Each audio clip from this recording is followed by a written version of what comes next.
There were walls. There were walls between us, but by the cross you came and broke them down. You broke them down. There were chains around us, but by your grace we are no longer bound. No longer bound. You called me out of the grave. You called me into the light. You called my name and then my heart came alive. Your love is greater. Your love is stronger. Your love awakens, awakens.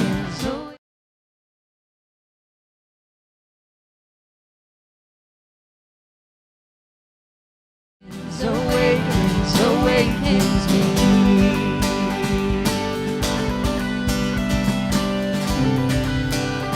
So you feel the darkness? Feel the darkness shaking. All the dead are coming back to life. Oh, back to life. Hear the song awaken. All creation singing, you're alive. 'Cause you're alive. You call me out of the grave. You call me into the light. You called my name and then my heart came alive. Hey! Your love is greater. Your love is stronger. Your love awakens, awakens, awakens me. Your love is greater. Your love is stronger.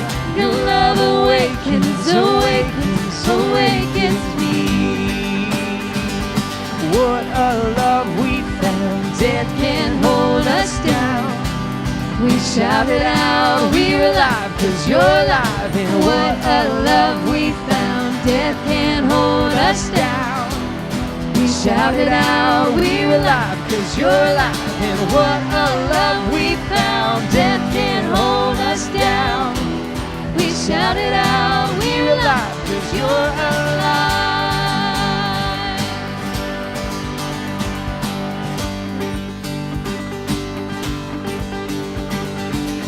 Your love is greater.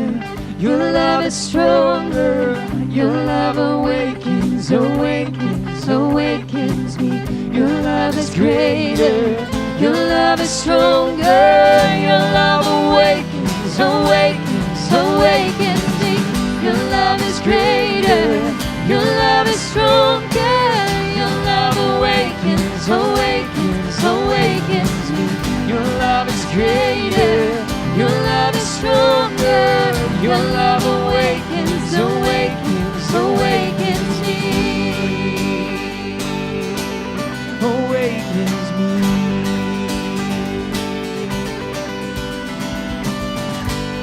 Yes, Father God, we thank you for this morning, Lord. We praise you, God, and say that you are worthy of that truth, God. That we are alive because you are alive, God. We thank you for loving us, for choosing us, God. We thank you for Jesus, for his death and his resurrection. God, as we sing, that there are chains that are no longer bound around us, God, that there's darkness that no longer covers us because of what Jesus does, God. So we thank you for sending your one and only Son, God, to pay the debt of our sin so that we could have eternal life and relationship with you, God. We pray that that truth would be clear this morning. It would be evident that we would reflect you, God, that we would reflect your Son. God, we know the truth, that we are called to come and die, come and surrender. God, and I pray that we would do that well this morning. I know that I am easily distracted, easily pulled away. I've got a lot going on in my mind that pulls me from attention and affection to you. But Lord, as we sing this morning, I pray that we would be like your servants that come and sit at your feet, God, and surrender. That we would come and bow before you as King and as our God, not because we have to, but because we get to, God, that we have the opportunity to come and sit at your feet and be in relationship with you. So I pray that as we seek you this morning, God, that we would clearly find you like your word says. God, that your spirit would be evident this morning in this place and in the hearts of each of us who choose to believe. God, that we would be stirred towards affection in you, in Jesus' name. Welcome to the Springs Community Church. We're going to continue to sing and worship this morning. We're reminded of a truth from Scripture that is like Mary and Martha, where we're sitting there and we're kind of choosing between one way or the other. It's either the choice to continue to work and do the duties that we feel like we have to do, in relationship with God or to please Him, to serve Him. Not that they're necessarily bad, but then there's also the opportunity to choose to just come and to sit and be in His presence, to surrender and to be with Him. And I know for me, that's definitely the harder choice to choose. It feels a lot more tangible and realistic to serve in a way that feels like I'm accomplishing something, maybe gaining His approval. But I will challenge you, as I will challenge myself this morning, to remember the truth of what it means to let go of what it feels like I've got to do, and yet choose what I get to do and come and be with Him. Trust that He is enough, that He sustains, that His word is enough, that His love is enough for us to cover not only my sin, not only your sin, but His love is enough to accomplish great things through us, like we just sang. So I encourage you to sing along this morning with us. If you don't know the words, definitely read them along, at least on the screen, and ask yourself what that means to say these words and whether or not you really believe them. Because I know for myself, I need that challenge every day. So I encourage you again to join us this morning.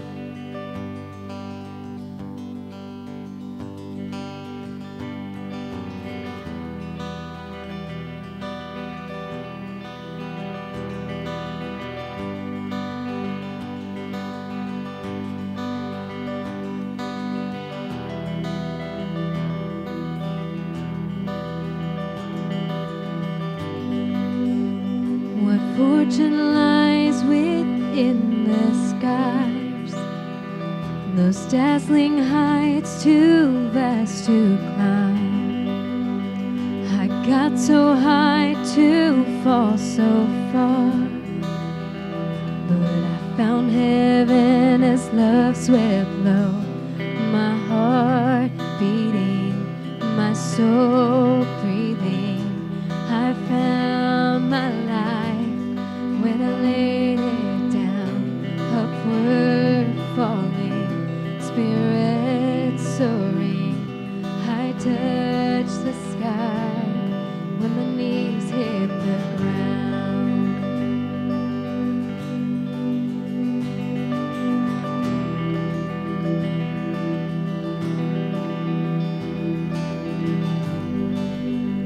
What treasure waits within your scars? This gift of light I'm gold can't buy. I bought the world and sold my heart. You traded heaven to have me again. My heart beating, my soul breathing. I found my life when I laid it down, upward falling, spirit soaring. I touched the sky when my knees hit the ground. Find me here at your feet again. Everything I am, reaching out, I surrender. Come sweep me up in your love again, and my soul will dance on the wings of forever.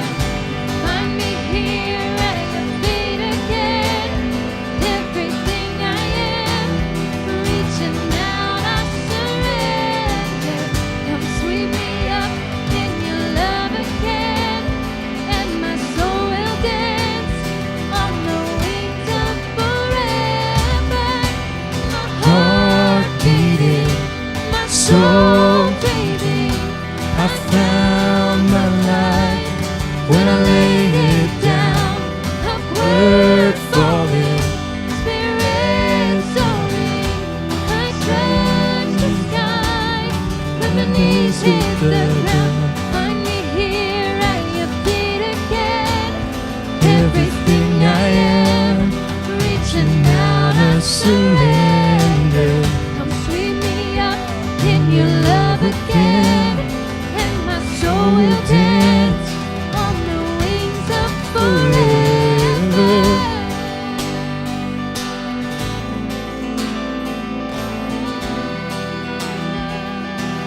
your hidden glory in creation, and now revealed in you are Christ.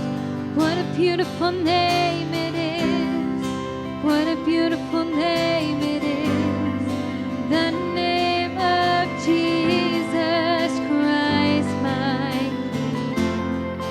What a beautiful name it is. Nothing can compare to this. What a beautiful name it is. The name of Jesus. What a beautiful name it is. The name of Jesus.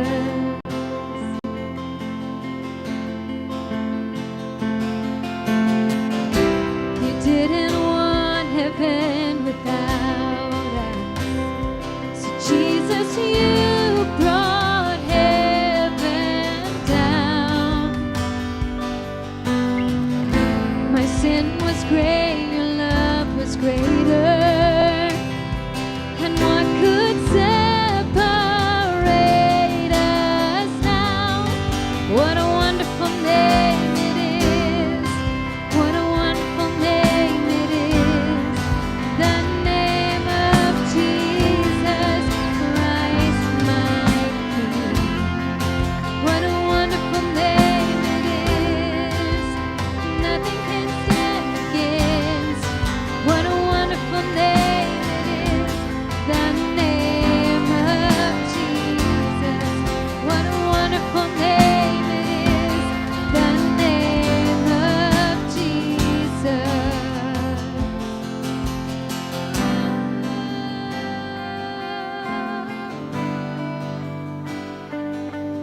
How sweet is your name.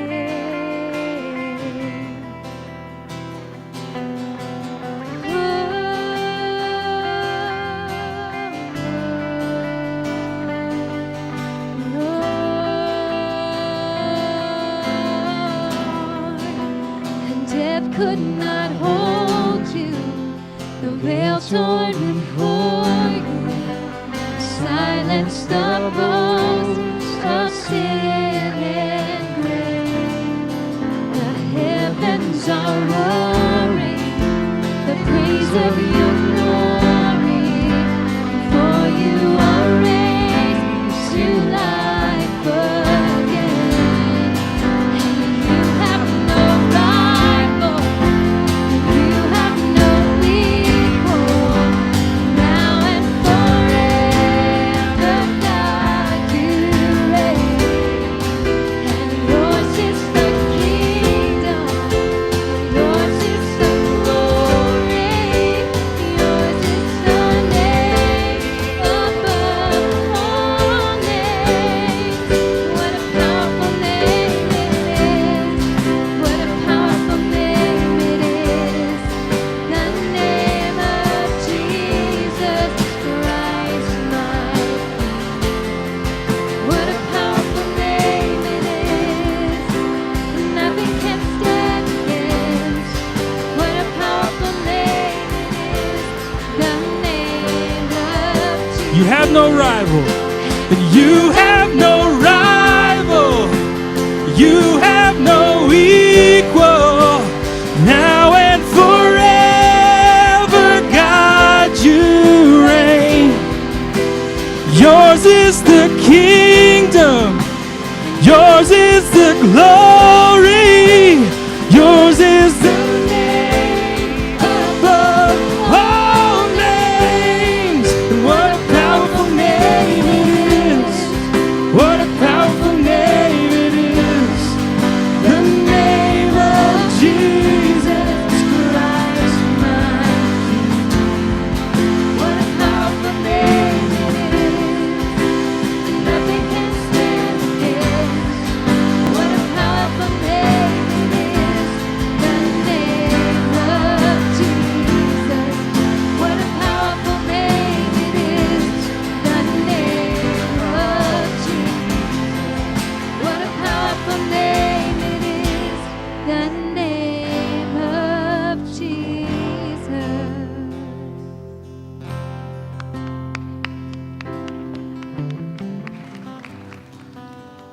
What a powerful name it is.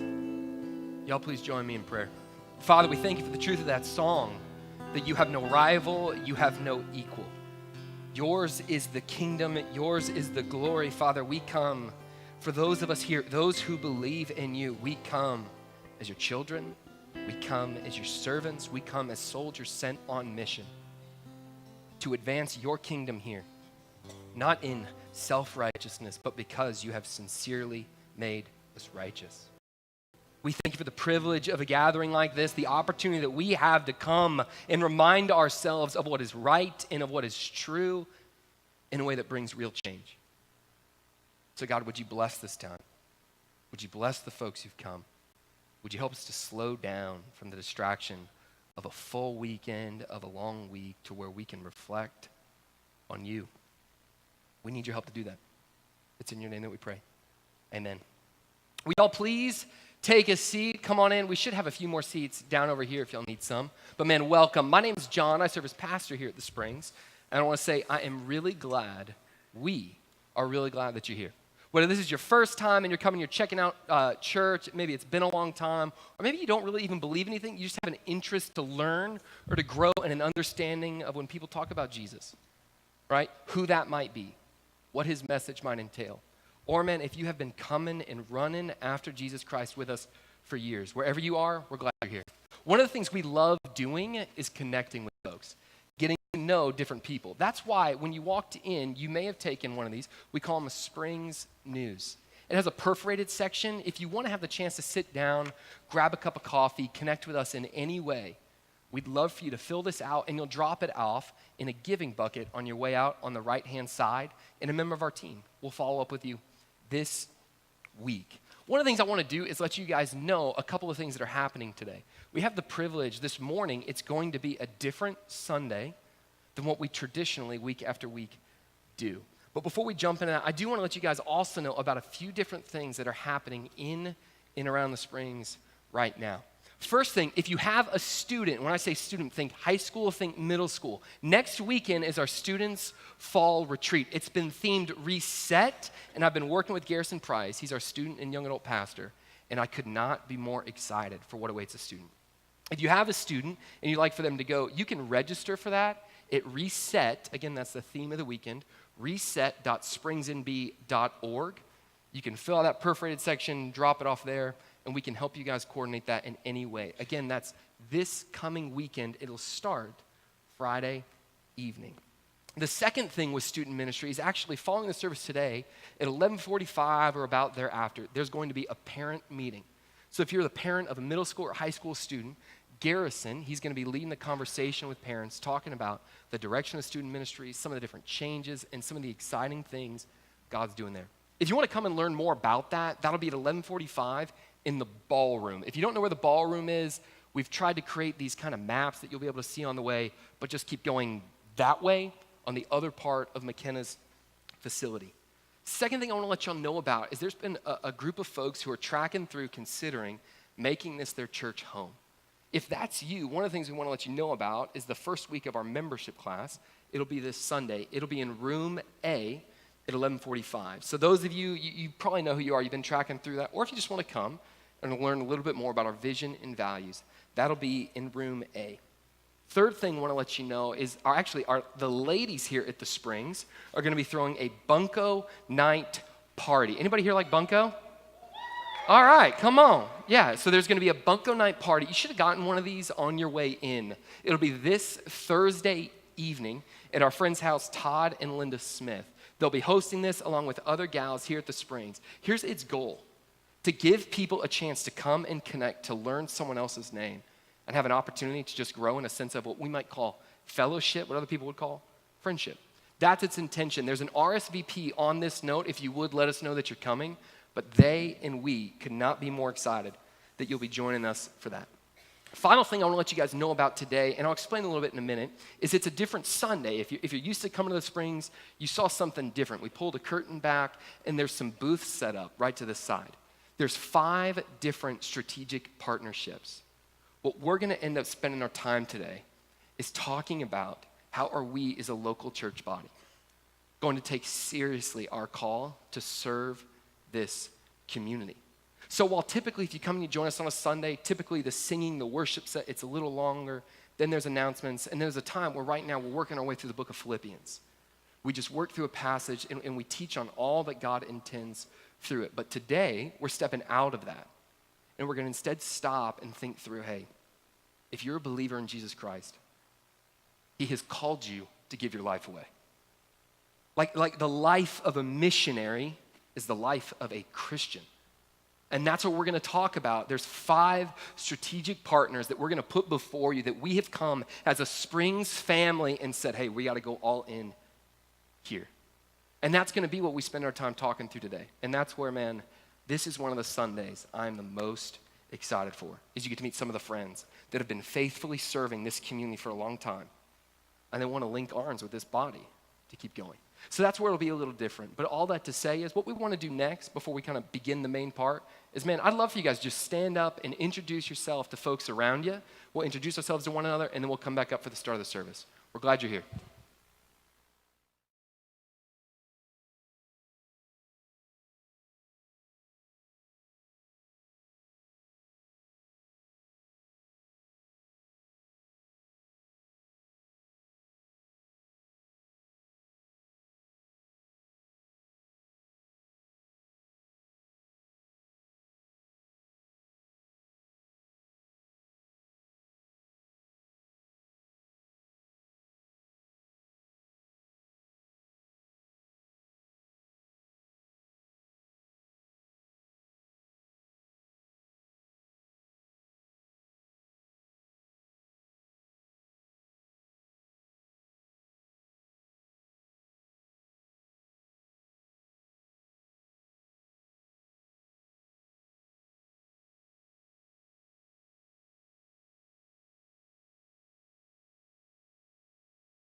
All right, guys, we're going to get started in 20 seconds. Again, we're going to get started in 20 seconds. So please start making your way towards your seats.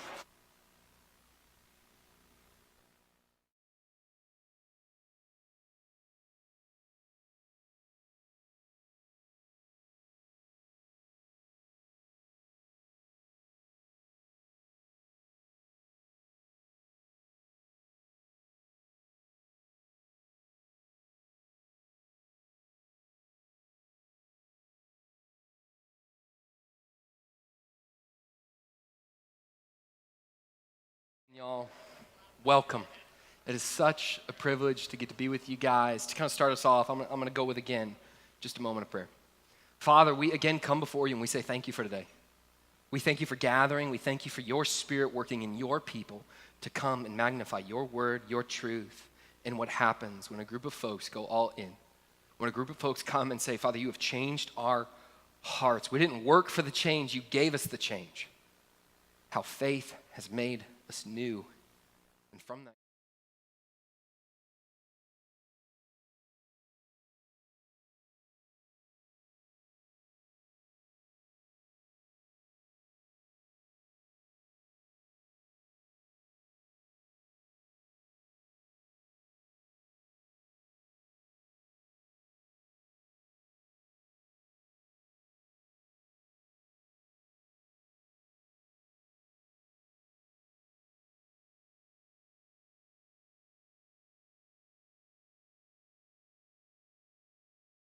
grow in a love for you.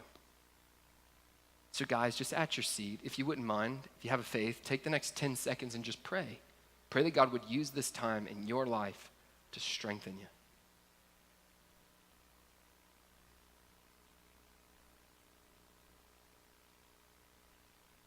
If y'all would, take another 10 seconds, pray for me and pray for our 5 different ministry partners and liaisons who are going to come and share about how they are excited for our help to serve this community.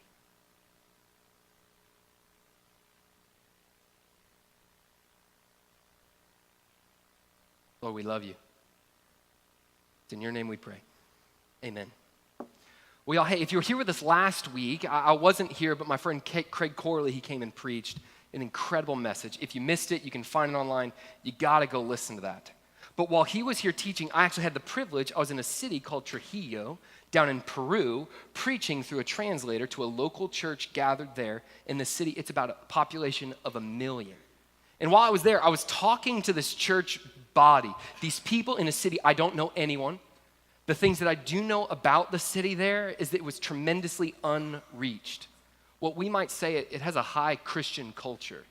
Like especially with an Orthodox Christianity in its background, it has a high Christian culture. When you come to talk to people about, do you know the love of Jesus Christ, what he's done for you, what he means for you, and what he intends for your life? Much of the same way there's opportunity for that to go here, there's tremendous opportunity for that to go there. And I got to go down to be a part of this, to go and learn from and get to know what could become a potential international partner for us.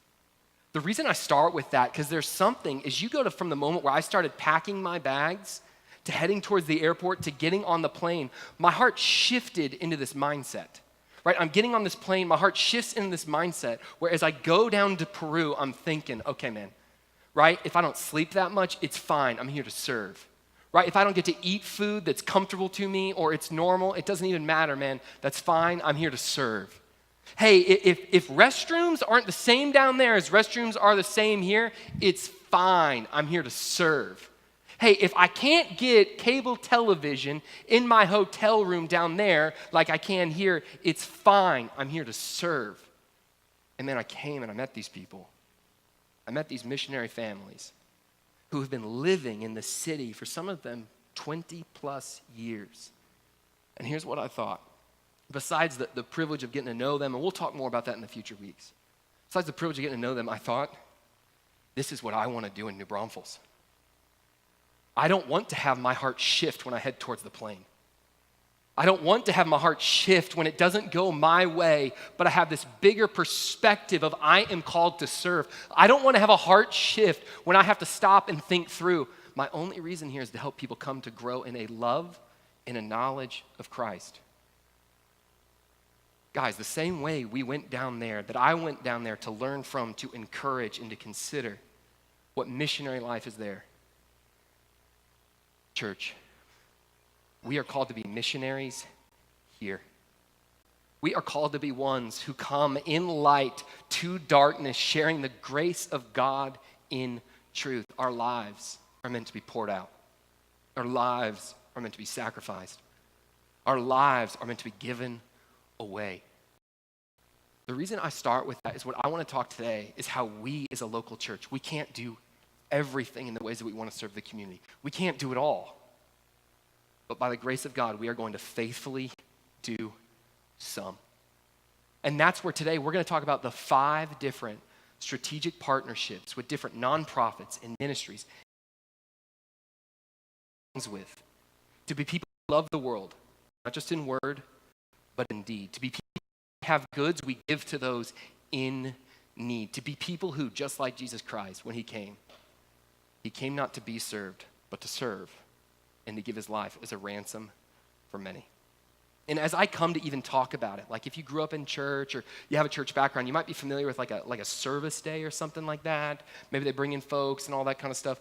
If that's the background that you're coming to something like this, I'm just going to try to see what you feel, because I've felt it before in the past. I've walked into environments where they come and they talk about ways that they can serve. Hey, here's how we can get out, how we can be involved in the community. And typically, when you're a follower of Jesus Christ, or if not, there's this desire to want to do that, right? You want to, or perhaps you know you should, or you want a desire to go, but some of it makes you nervous. But a lot of times what begins to go through your head is you begin to see, hey, that's the environment of this Sunday morning. What begins to go through your head is what goes through mine. Man, I'm so busy. Man, life is so full. Man, I've got so much stuff going on. If you're here and you're a follower of Jesus Christ, here's the attitude I'm asking you to switch into. Here's the mindset I'm asking you to shift towards. Your life is meant to be poured out, right? If you've come here and you run at a pace of busyness, I need you to stop and evaluate. Am I faithfully everywhere God would have me? The answer to that may be absolutely, right? What I mean by that is you may be serving, caring for family, discipling kids, driving carpools, going in and around, leading a business, doing anything and everything where you are pouring life out. And you may not need to change a thing. Be free. And then there's some of us, and I think this can be like me, where I come and I have this pace of busyness, but when I really stop and I think through with like that biblical mindset of priorities, hey God, what would you have me do? All of a sudden my life, while I feel it's busy nonstop, I can really begin to realize pretty quickly, man, I put a lot of time and energy in things that are either solely for me or things that really have no eternal value. What I'm not going after is leisure and rest, because trust me, we need that too. But what I am going after is I'm asking this church body to shift. And we must have this mindset. God, I'm yours. I'll do whatever you want. I'll serve wherever you want. I will change my schedule in whatever way you want. I will trim down from 14 different teams that I have to drive my kids to 4 or 1, you know? I'll do it all. If we have that heart, no matter where you serve, no matter where we give our life to, we are where God wants us, right? And that's why I'm excited to come and introduce 5 sets of my friends with ministries that I'm going to give my heart to. And I'm asking you to prayerfully consider how you can do that too. To give you a little background for how we got here, though, if you're newer to the Springs, you won't know this, but if you're familiar, here's where we got to. We spent a lot of time as church leaders trying to identify an area of focus in the community. What I mean by that is we went and we spent time talking with leaders, officials, all these different things to come and in New Braunfels and all across Comal County to identify what are the major needs. We look at everything from psychiatric care to poverty to homelessness to job creation to affordable housing to transportation, elderly support, all of it. And what we really found out is there is needs everywhere.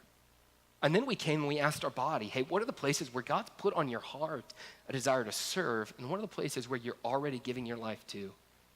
And as we stopped and we kind of overlapped all the needs, overlapped the desires and the gifts of our body, we landed on this area. We call it our slice of the pie.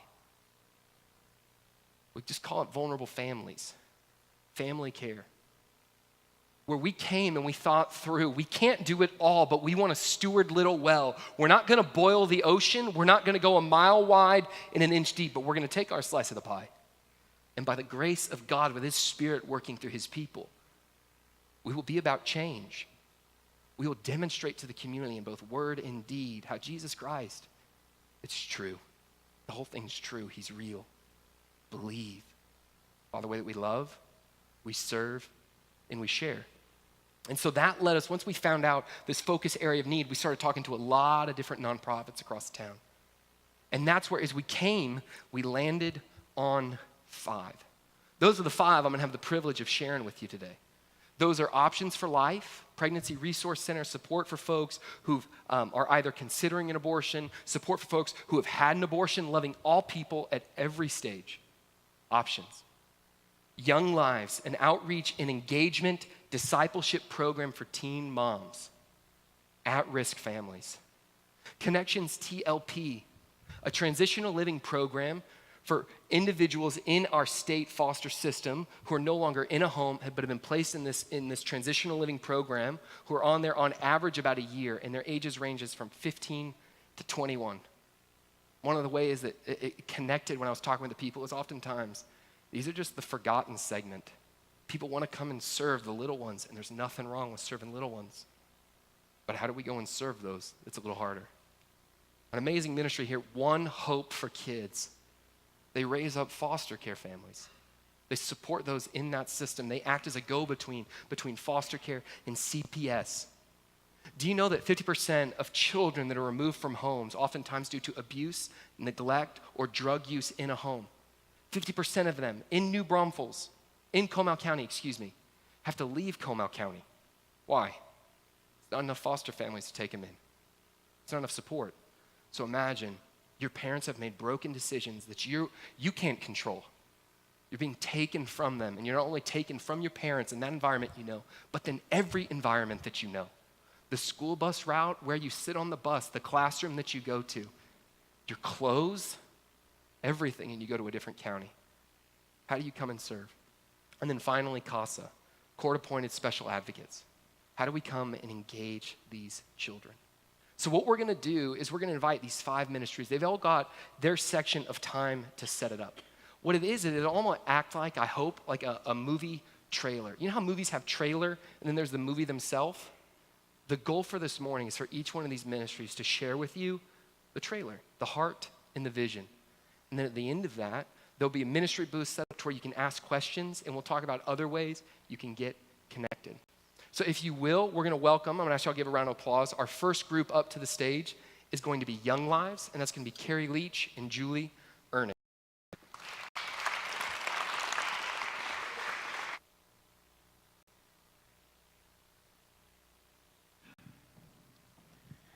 Young Lives is a part of Young Life, an international-wide ministry that we have here in New Braunfels.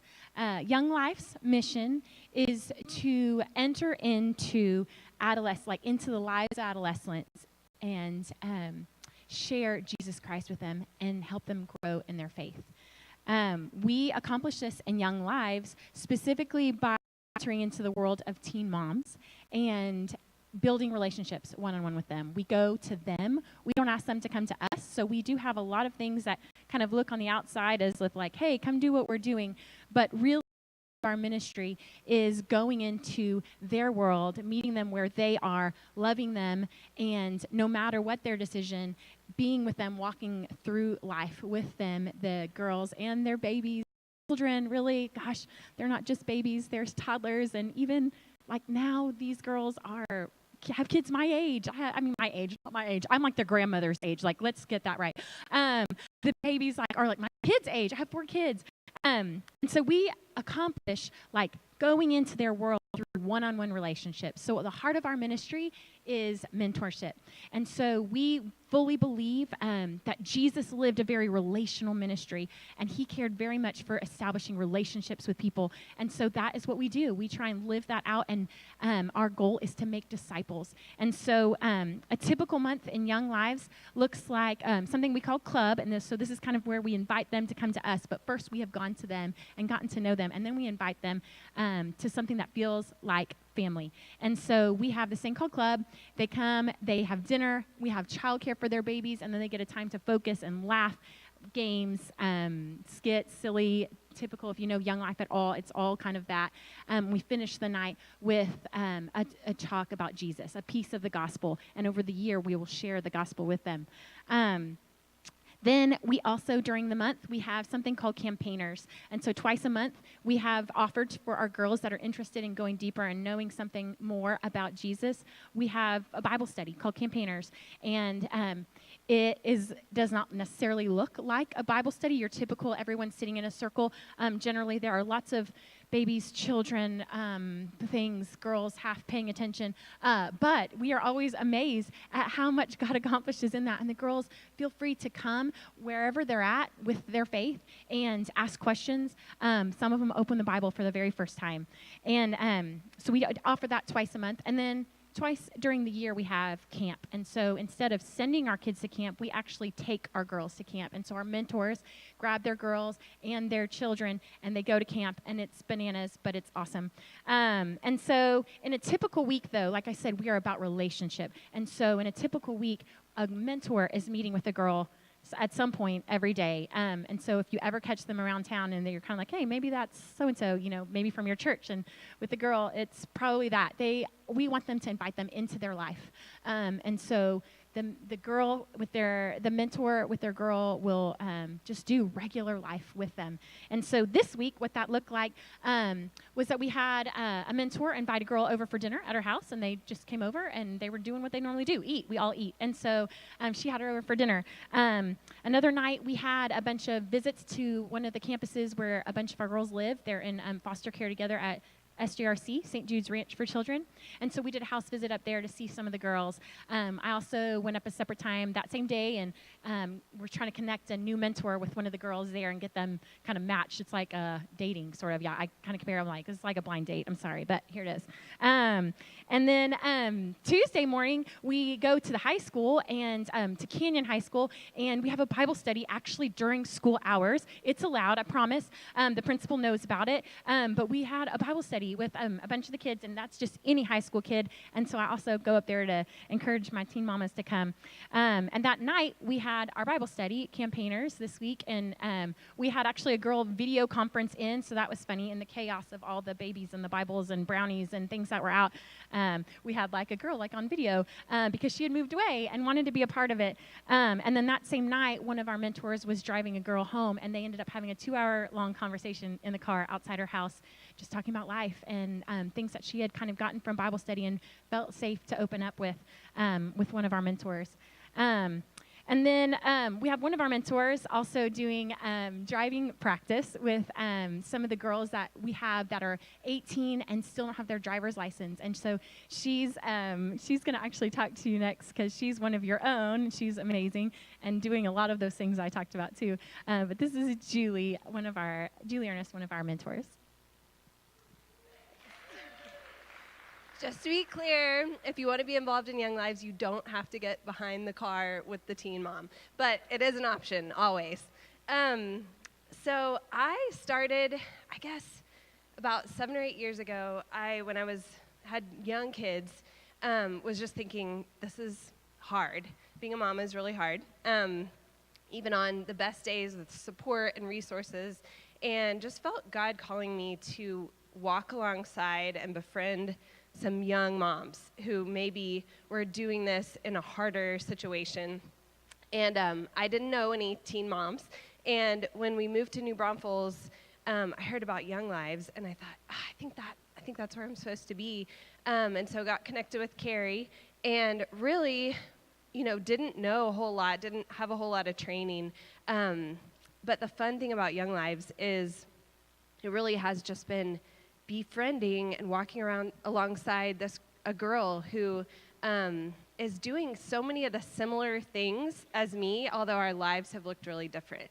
And one of my favorite things about it is that I have a chance to offer the love of Christ and the hope and just the freedom and forgiveness that comes with following Jesus to these girls who most of the time are not hearing it anywhere else. And now when I read so many of the verses in the Bible that talk about serving the poor, loving the orphan and widow, breaking chains of injustice, all those kinds of verses, I think of girls' names. Like, I think of their stories. And that, for me, has come through, like, I'm connected with those girls and those stories because of Young Lives. And it makes those parts of the Bible so personal, where it's not just this general, like, serve those who need Jesus, but it's like I really think about those individual girls and then have an opportunity that week when I feel convicted to share with them, like, okay, I'm going to see this person on Tuesday, and that's, how I'm going to live this out.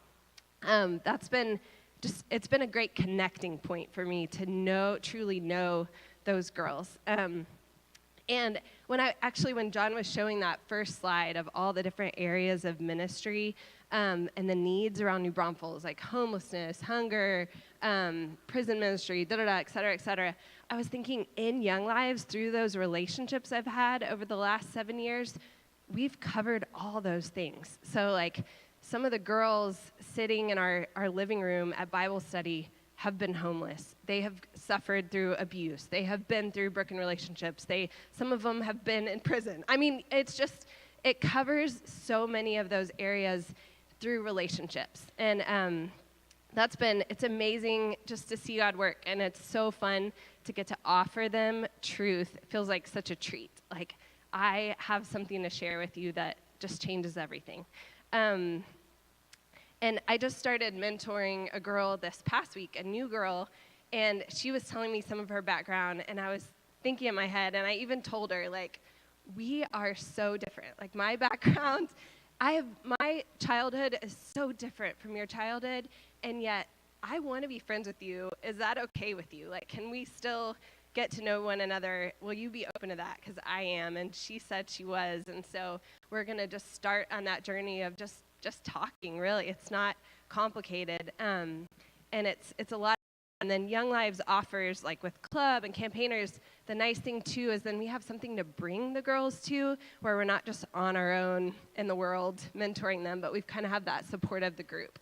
So it's been such a blessing for me, and we are looking for 4 new mentors, or praying for that, and so that may be something that sparks your interest and we can talk to you more about. Also, somebody asked me the other day, like, with the men, like, how could men be involved in this? And I know sometimes mentoring can become a family thing. That looks different with every situation, but, when girls come over to dinner at our house, to be around my husband too, Brett, and we're getting to kind of pour into her as a whole. Bunch of other ways to get involved more on the peripheral parts of the ministry, and so we'd love to talk to y'all more. John will talk about a few of those ways, and we'd just love to be part of that conversation with you. So, thanks.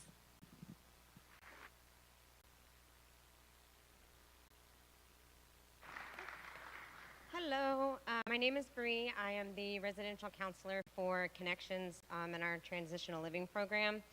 So I just want to talk a little bit about what we do, who we serve. We do serve ages 15 to 21 at the TIP. We usually get them closer to 16, and they usually stay until they're like, I haven't really had any over the age of 20. So like usually 19, 20, they usually transition out. So we really focus on getting them to finish school, work on life skills, career building, learning how to cook, clean, do laundry, those kinds of things. So just a little bit about Connections. We have a 24-hour crisis line that helps anybody, day or night. We provide counseling for youth and families, mostly at no cost.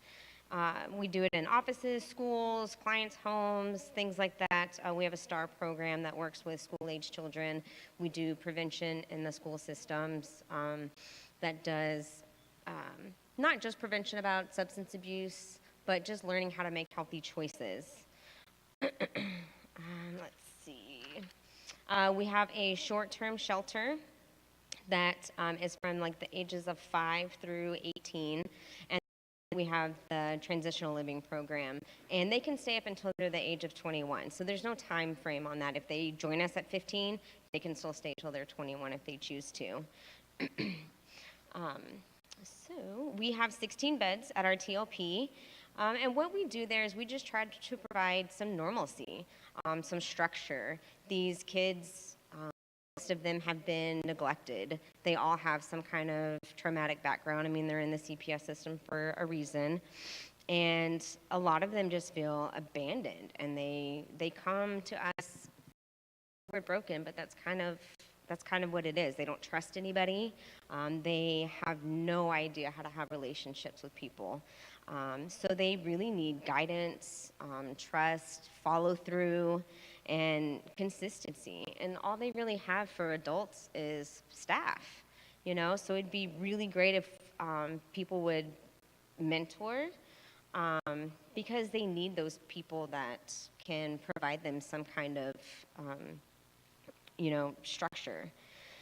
And I wanted to tell a story about one of our girls. She is 18. She has been in the system probably since she was about 7.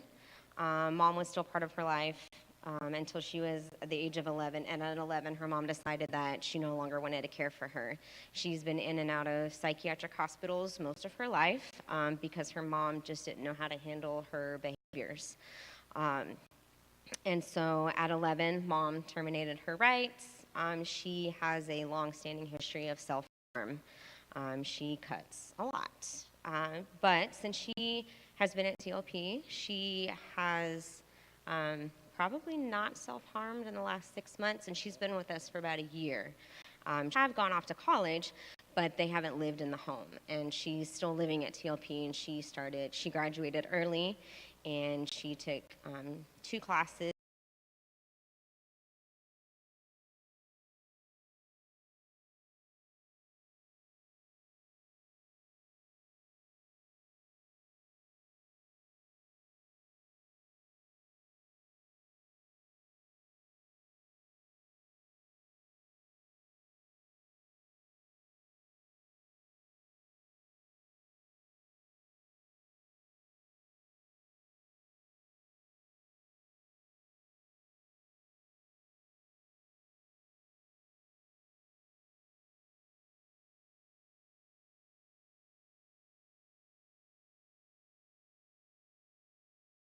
Online through college in the spring. We have started an equine therapy program. I started this up about a year ago, and it's starting to take off, but it's not perfect yet. But I got a rescue to donate 2 horses for me, and they live just right down the road from TLP, and so I'm going through the process of getting certified and taking the youth out there to do some work with the horses. And it's a great certification. It's called Natural Lifemanship, and they really teach about connection and relationships, and for these youth to learn how to have connection with themselves before they can have connection with other people, but they learn it in a healthy way. So just a few things about Connections. We are going to have an open house at our shelter, which is right down the road, on October 29th from 2 to 4. And then at our TLP, we'll have one November 15th from 5 to 6:30. So we are looking for people who want to mentor. If you have any special talents or skills like carpentry or whatever, maybe come and help us fix something up because our building is super old. Driver's ed. They don't have the privilege of learning how to drive, so they wait till they're 18, but then they still have to have a car and take the test and stuff, which is really hard for them. Any, extracurricular stuff, if y'all do sports, that would be great to try to get them involved. Are y'all ready? So those are just some things that I feel like if y'all could, donate your time, that's really all they want. And I'm going to let Andy take over from here.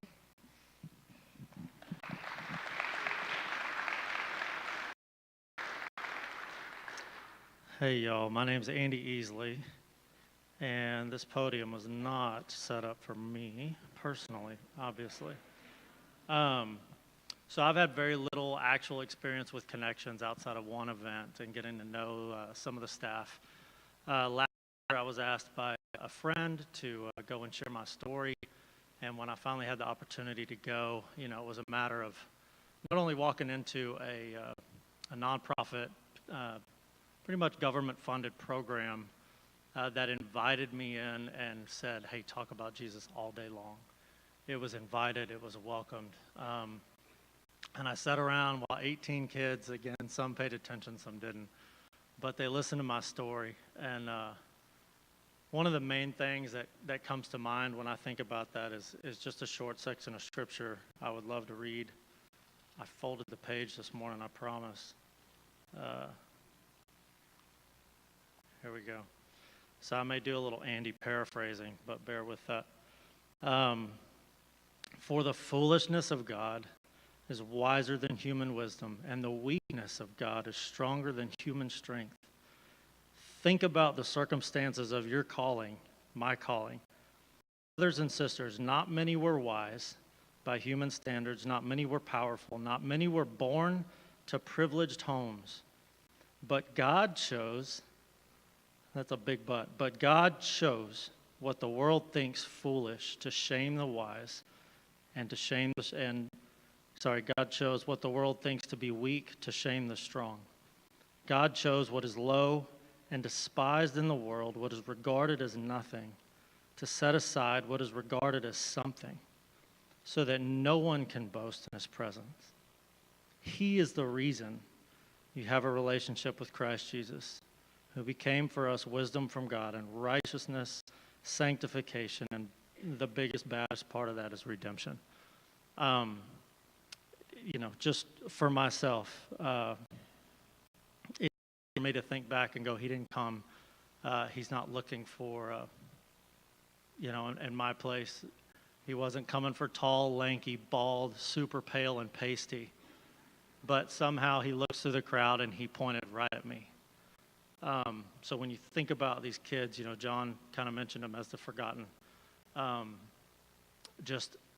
quick, if Jesus walked in this room right now, it'd probably be the coolest thing ever, right? We'd all look and hope, man, well, there's a seat next to me. Maybe push our wife out of the way so he might sit next to us. He's not sitting by you. And I can assure you why, because he's looking for the nearest exit and using this room as a shortcut to get to Connections, or to get to a courtroom to sit with somebody with CASA, or to hang out at a campaigners meeting. So I just want to invite you, at the end of Matthew 28, go. Jump on board, be a part of this. We're looking for at least 3 families to jump in. Kids are welcome. These kids over there love kids. My daughter Josie and Callie made good friends in about an hour the last time we were there. So anyway, it's an exciting thing. Come find out more about it after the service.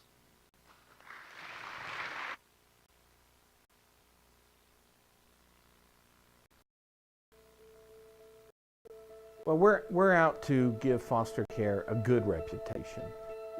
Texas, as well as the whole United States, has a major crisis. We have children being taken away out of unhealthy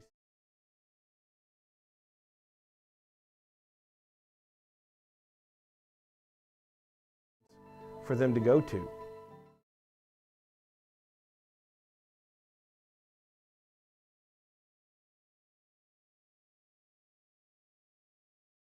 That are filled with God's love and that are supported by local churches to place those children so they have a safe place to go. Anybody that has the blessing of growing up in a wonderful family or has the blessing of having wonderful children realizes how wonderful that is, and the fact that there's children in my own home city that may not have a family, may not have a bed, resonates very strongly with us. And it's important to us in training our families about trauma-informed care that we help them learn how to help a child learn to trust again, believe that a big person can be good to them. So we have to help parents understand, how do you reassure a child? How do you show them that they can trust you? Because we want to restore their childhood to them. Because so often that childhood has been stolen. One Hope was really about that reunification of the family, and not about, trying to keep the kids in the system, or even make them adoptable. But it was more like, hey, what do we do? How do we come alongside the biological parents to help them get their kids back? So we're very, very proud of our staff, and we emphasize being a family, that we're a team. We work together. We make sure that our staff are not overloaded. We're all quick to take up each other's burdens. If one staff member can't attend court at a certain day, then someone else jumps in.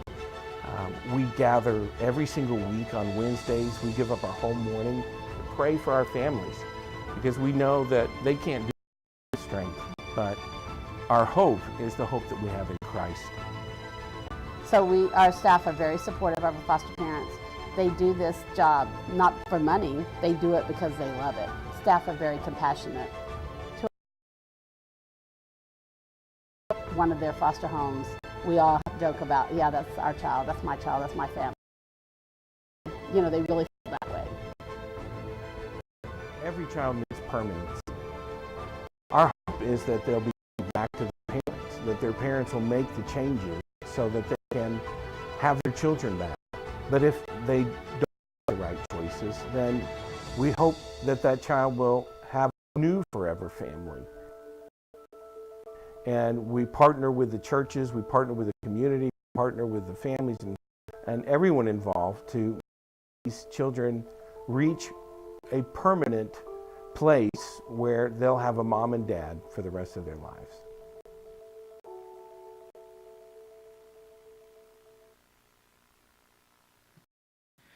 Hello, my name is Mark Gamarillo. I am the foster parent trainer for One Hope for Kids. There's just so many things I would love to tell you about how you can serve with us. I really would like to keep it short. There really are 5 different ways that you can serve in our ministry. That's what it is. It's a ministry. Only one out of the 5 is to actually become a foster adopt parent. There are 4 other ways that you can serve. And so we would love for you to come to the table and speak with us. What I will tell you is this. As John said, half of our children are leaving our county, and they're going places where people don't know them. And we're Christians, and the Lord loves us, and He uses us, and we cannot let that happen anymore. Our slogan is, until every child has a home, and it's a lofty goal. But we know we can meet it.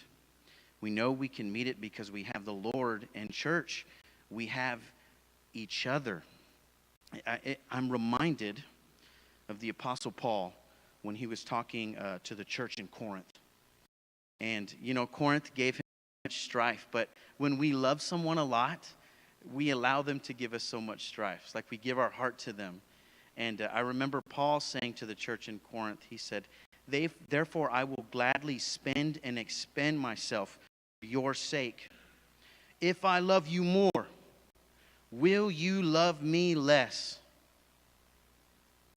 These children don't know who to count on. We want them to know that Jesus is real, that they can hear the good news of Christ in your home, and that you can be a vessel used by Christ so that they can know Him.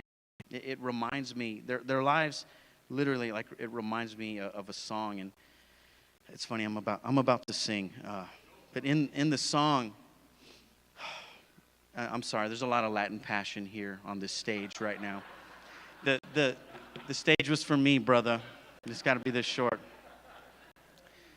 The song says, "When the bombs break right outside my door, and I can't shake, the onset of my wars, when the stakes are raised and we hold the hands we've drawn. You're what I'm counting on. They don't know who to count on. We want them to know that they can count on you because of who Christ is in you. Will you come visit our table? We're going to be over there. Come say hello. We would to know. Thank you.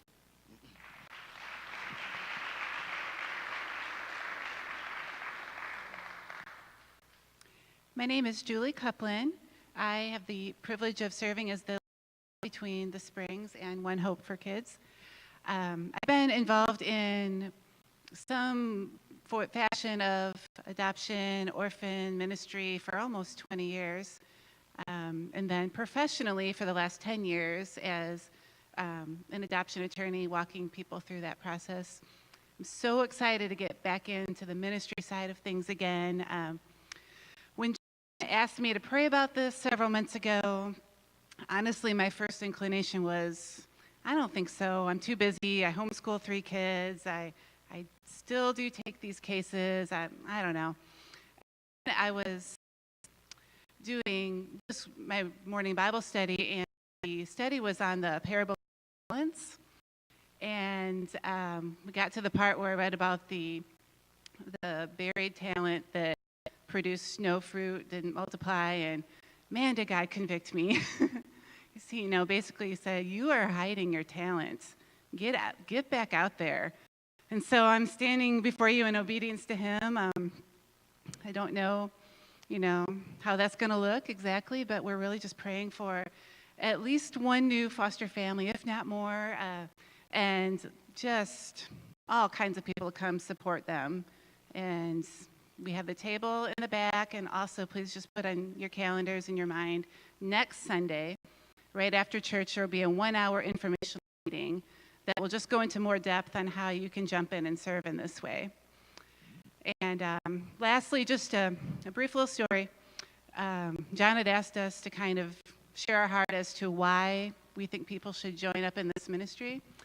And as I was thinking through that, I was sitting with my little boy, who was 5, and as 5-year-old little boys often do, requires a lot of direction, discipline, correction throughout the day. And I feel like there are some days where all I do is correct him, and I think he probably feels that way too. And so about a year ago or so, I started kind of at the end of the day, often saying to him these 3 things, just a reminder to him. I say, buddy, you are a blessing. You bring so much joy to this family, and I love you so much. And then it hit me that the kids in our backyards that are here the exact opposite. Maybe not in words, but in treated. They're hearing, you are not a blessing. You bring trouble into this home. Nobody loves you. And if we can do anything to correct that, I don't know. It just really hit me one night when I was in there saying that to him. And I pray that as older and a grown man, like he still remembers those words. And the children that are out there that hear the opposite, that maybe we can intervene, and they don't hear the negative going through their brains when they're grown-ups, but they remember that family that took them in and told them, you are a blessing, bring joy to this world, and you are loved.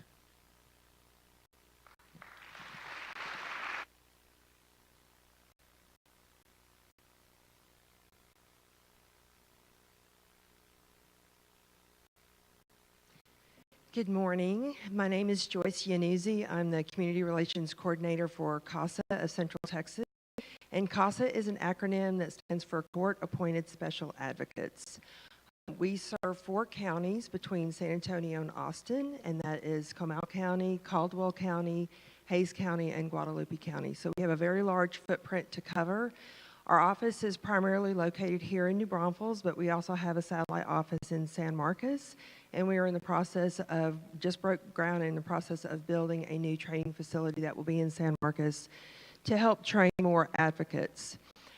CASA of Central Texas was started in 1985 by an attorney, a family attorney here, and some other community friends of his, seeing that there was a need for children to have a voice when they were going through the process. And so he and some other people started this organization that had actually been around since 1977. And then in 1996, the New Braunfels office absorbed the other 3 counties, and we now serve the 4 counties, as I mentioned. We have a very large area to cover.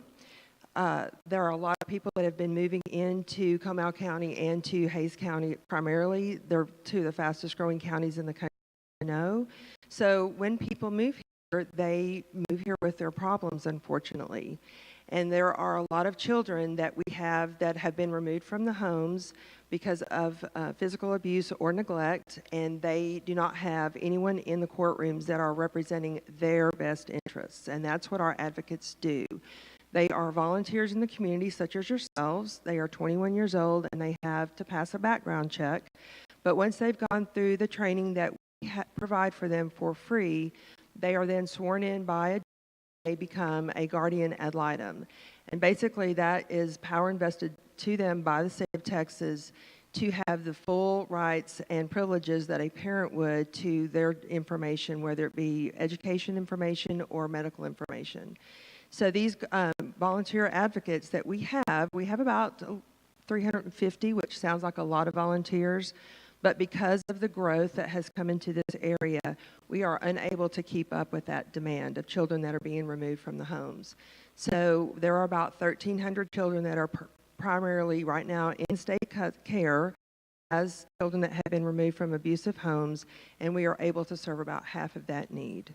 So there are 50% of those kids that do not have someone that is there in the courtrooms for them when their case comes before the judge to advocate for what is in their best interests. When a child, what they want to do, they always will want to go home to their parents, to their family, to their house, their toys, their school that they left. And that may not be their best interest. That may be very detrimental to them. But the advocates that we have that are volunteers with us, they go through and they do a little bit of investigative digging into that child's background. They see if there's anything that they're needing. They see if there's anything that was missing when CPS had to remove them from the home and place them in another home. And they go before the judge when the case is on the docket, and they let the judge know this child was supposed to be receiving tutorial care, or was medicine that they were on and they're not getting that now. So the judge is able to make sure that that child gets the things that they're needing, and they have their best interests are represented as well. We have several volunteer advocates that are in our community. We have some that are in your church. But as staff member, we all have to go through the training ourselves. And I had been aware of CASA for several years, on United Way of Comal County Board of Directors, and we were able to provide them the grants that they need to help to continue to do the work that they do. But the moment that I really got why CASA was here was during part of my training, we have to go and do courtroom observance at the family courts, and just so we get a really good idea as to what it is that the courtrooms do, and then also if there's an advocate there, what their job entails. And there was one case in particular, and this was here in Comal County, where the judge had called this case before her.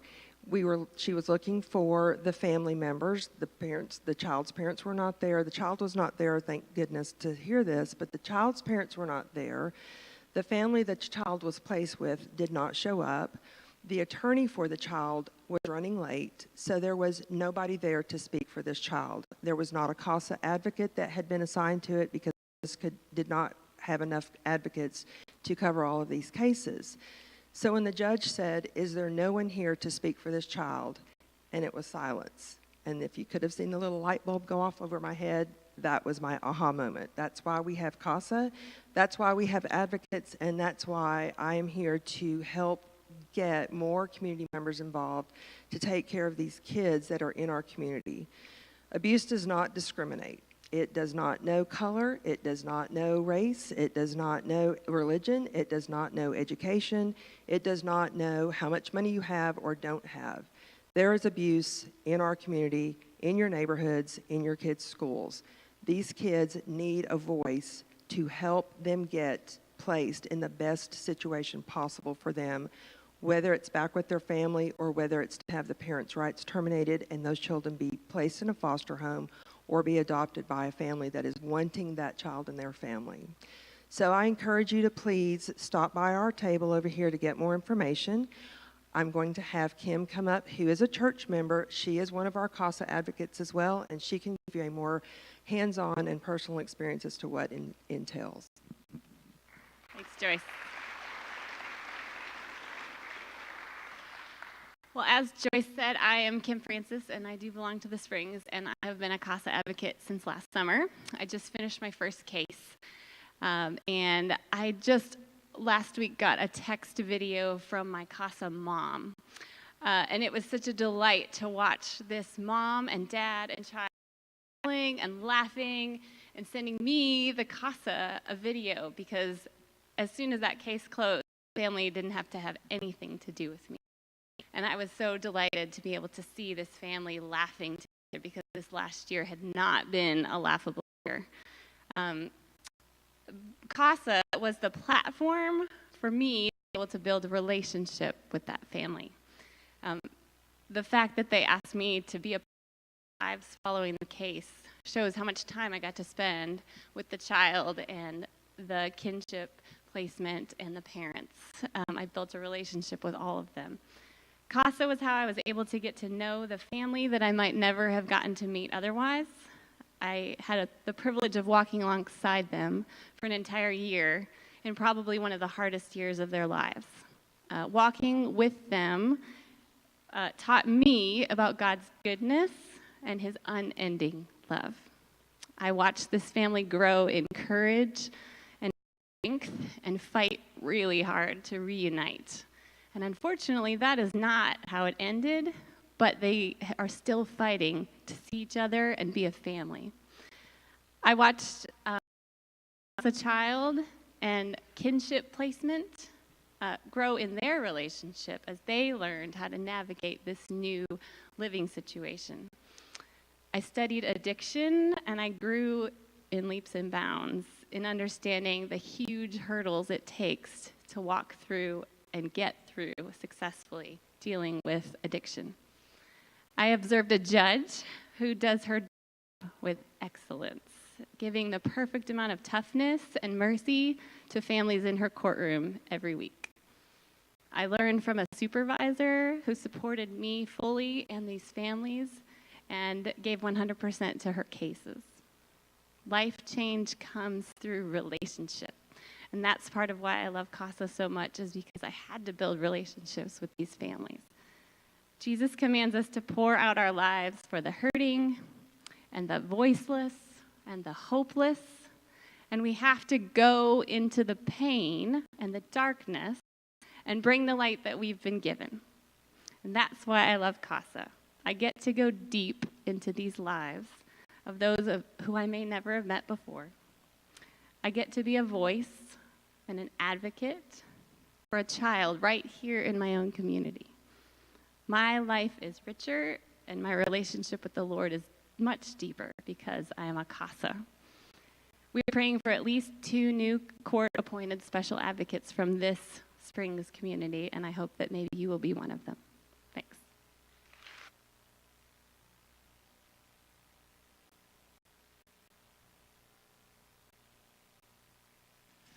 Good morning. My name is Jason Nelson. I first want to thank you to the Springs, really just for taking the time to shine a light on the ministries that have already spoken. Ministry I'll talk about, but it's amazing because there's so many opportunities in our life to put our time somewhere. But if we don't know where God is moving, then we can't choose that. And so really bringing that to our attention, I think, is super important. Like I said, I'm representing Options for Life today. Options, really from a statement standpoint, is it's a Christ-centered organization to educating and encouraging people to choose life, to make better better sexual choices, and then to also help people when they're trying to heal from a history of abortion. And so, the ministry itself is a nonprofit ministry from the standpoint of fundraising, from trying to look at our yearly budget and those type of things. It is a tax-deductible nonprofit, supported by churches, supported by individuals, supported by businesses, those kind of things. Really, that's just what we do sometimes in order to do what we do.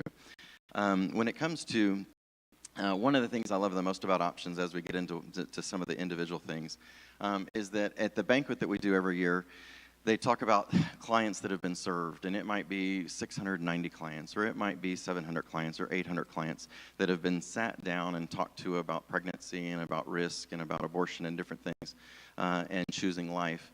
But the thing that I really like is the next stat, because the next stat that comes on is how many times has Christ been shared?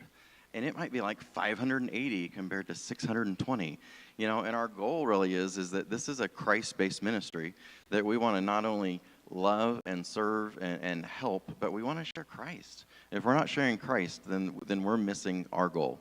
And so that's one of the things I really enjoy and love.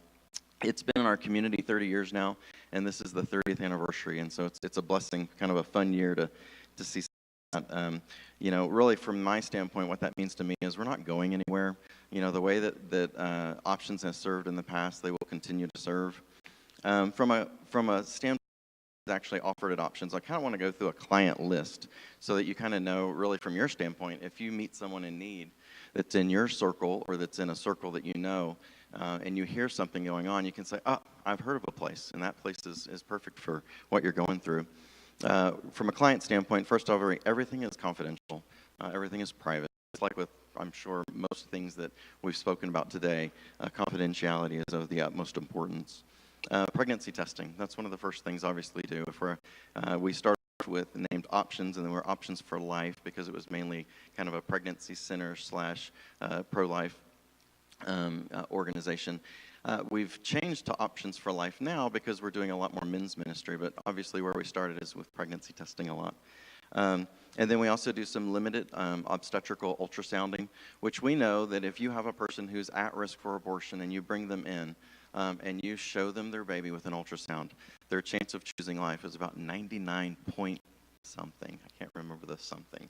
But that's amazing. Like, that's a percentage that, for me, is hard to believe. I mean, I'm like, oh, probably 70%. Oh, probably 80%. But when God shows us what grows within inside us, it changes, and there's a bond there. And so that's an important thing to do. We do some limited STI testing, which is sexually transmitted infection. We do abortion recovery support, and then abortion alternatives. We do referrals to other community services. So many of the things you've heard about today, that would be something we can connect with also for referrals. We do abstinence education, and then assist items, which we'll talk about a little bit more. And then parenting classes and Bible studies. This is a piece of the puzzle that has really grown in the last few years. The court system now, especially with CPS and other situations where a child is pulled out of a home, they now require parenting classes that I'm sure they have for years, but now they've asked Options to be more involved in that. And so now we have multiple classes during the week where we bring people in from the community and we sit down and we talk about how to be a parent. And obviously that's a Christ-based system. And then the other thing that's really neat is if our goal is to share Christ, well then we're sharing Christ during that time. We're having breakout sessions and sharing Christ, which is a neat way in. And then the last thing really from a client service standpoint is car seat education and installation. How can you partner with Options? How can you be involved, and what do we need from our community, and how can you share Christ better with those through us? Prayer. I mean, that's one of the biggest things we do. I'm on the board with Beth Owens, and one of the things that we see consistently is when we get to a wall and we don't know the direction, we just quit and we just start praying. And I can't tell you how many times in the last 5 years we've had a struggle or a hurdle that we thought we don't know the way around, we don't know the way over. And so we as a board just said we're going to start praying. And literally within like 4 days of continual prayer, Beverly, who is the head administrator there, will call or send a text or say something. You're like, miracle. and give us the history of that. So your prayer is coveted, and so if you could do that, that'd be amazing. And then support financially, obviously, like one-time monthly gifts, or even supporting things like the bank we have every year is obviously a way you could support us. From a volunteer standpoint, we have a resource center, and that resource center is kind of like a boutique shop. And the idea of it is that we have young families and mothers that come in, and they are trying to love their children well, but finances are always tight. And so one of the things we do is, as people come to Options, they can participate in Bible studies, they can participate in other activities, and as they do, they earn baby bucks. And they can take those baby bucks to kind of our boutique store, and they can get all kinds of things, like diapers and clothing and bags and different things. And so it kind of encourages them to be more involved in order so that they can earn things in our store, which is great. So being a volunteer in that setting is kind of fun too. And so if it's one of those things that you're a social butterfly and you like kind of floating around and enjoying time with people, that's a great opportunity to be kind of a piece of that puzzle. Another part is clientele. So when we have people who are come in who are at risk for abortion or are newly pregnant or don't know if they're pregnant, or exposed to an STI and are worried about being infected, we sit down and we kind of have a medical side to our building, and it looks similar to a doctor's office, and we go through and we have rooms. But really, it's a time that we can spend in prayer and sharing, and also in just educating people about what their choices are. And so those are kind of the two opportunities that from our church body we would really like you guys to consider. Donate baby items is one thing. Is one piece. We have a bottle drive every year, and multiple churches will pull in bottles, and we just stuff them with change. We stuff them with dollars, and that's a way of giving. The other thing is baby showers, which I just found this out because Beverly told me yesterday. Didn't know we did baby showers, and so I kind of said, "What's a baby shower?" Which, it's not that baby shower. And she said what they do is like they have just encouraged like Bible studies or groups that are around town that get together on a routine basis. For us, it might be small groups. But you say, hey, let's have a baby shower this week. And people bring wrapped gifts that are baby shower gifts, like girl or boy, and you just bring them and give them. And then we get them to Options. And so when we do have someone who has delivered a baby and they don't really have access to things that we would call baby showers, we can give those gifts and give them to those families, which is pretty amazing. One thing... volunteer at the banquet. One of the things that they had asked us, which was higher on their list, was the banquet, which is coming on the 22nd of this month. There's a lot of need for serving, and I think we have about half the servers that we need right now. So if you don't have anything going on a Tuesday night on the 22nd and you'd like to serve for the banquet, it will be over at the Event Center. McKenna, not the McKenna Event Center. It's the one that's on Seguin Street. What's that called? Civic Center, yes. Okay. Okay, and so I was asked to kind of do both sides of our thing, not only the explanation of this, but then also from the personal standpoint. We have a lot of people through Options that are out this week, and initially I thought 10 minutes, how can I possibly talk for 10 minutes? But I'm proving myself wrong here. My story, and the reason that I think really brought me to Options is that 18 years ago, my wife and I had been trying to have a baby for a long time. And everyone we knew found that to be very easy, and we didn't find that to be very easy. And God brought us to an adoption agency that brought us to multiple people. Eventually, we landed on a girl named Jennifer who we loved, and she loved us. And we had an experience over multiple months getting to know her better. And a baby was born named Ellie. And brought more joy to our life than we could have ever understood. And I think that was one of those things where the door was open to the decision she had to make to be strong enough to think, although I love this child, and she was amazing in the fact that she gave us a scrapbook and she gave us all the things about how much she loved Ellie, but she felt like it wasn't the right thing for her to do. And so the way those decisions we saw her make were so difficult. And so I think that was started having a heart for people who had to make those kind of choices. As we moved to New Braunfels, which now is 16 years ago, I did OB in my practice for the first 5 years. And I'd have multiple people come in and say, well, I'm pregnant. I'm like, well, how do you know you're pregnant? Well, I went to Options. And I'm like, well, what is Options? And so I kind of got to know where Options was through that, just from the obstetrical world. We used to do, and still do, something called Worth the Wait, which is STI training or teaching. It used to be really run primarily by the organization of Options. Now it's more run through the schools. But because of that relationship, we still teach STDs around here. So if you're a kid that's in high school, or actually most of the kids that are in college now have had me teach them about all types of sexually transmitted infections. And all those pictures are now associated with me. And so I apologize, but I'm happy to do it again. And I have the privilege of doing that every year at the New Braunfels 9th grade center. And so it's about 900 students who come through, and we get to teach, show things we shouldn't have to. And then really one of the things that we've been able to do, the privilege I've had to do, is I was asked to serve on the board back in 2014 or 15, and about the same time Beth Owens. And really getting to see, I think from a ministry standpoint, I guess the best way I can kind of really, I hope this is true of the military, but you see on a movie, you see all these people in a room and all these computers, and you see airplanes flying, and they're doing something in that room. They're guiding, but what I hope they also see is the infantry that's on the ground, because the blessing that I've seen at Options is being able to serve on the board has been great, but being able to see the people that come through is amazing, and being able to see the volunteers who give their life and give their heart and show up day after day is amazing. And so I hope from that standpoint that everyone gets to see when they serve on a board. And then lastly, from a volunteer standpoint, we are asking for 2 volunteers, 2 for the resource center and then 2 for client situations. And so if you could be in prayer about that. We do have a mandatory training that comes with that, and it happens to be December 3rd and 4th, which is right around the corner. So if that's something that you guys would be interested in, we'll be at the tables. Thank you so much for your time.